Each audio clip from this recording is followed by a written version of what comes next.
النهارده هنتكلم عن مرض كتير جدًا، جدًا، جدًا من الناس بتعاني منه.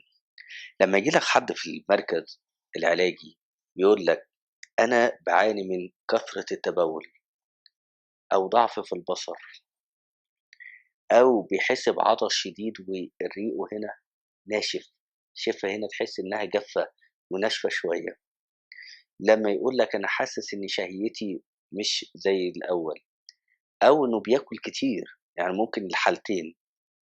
لمّا ييجي يقول لك أنا باحس إن باعيا كتير ومناعتي مش قادرة إنها تقاوم العدوى، أو بعض الناس يقول لك أنا حصل عملية ارتخاء للعضو الذكري،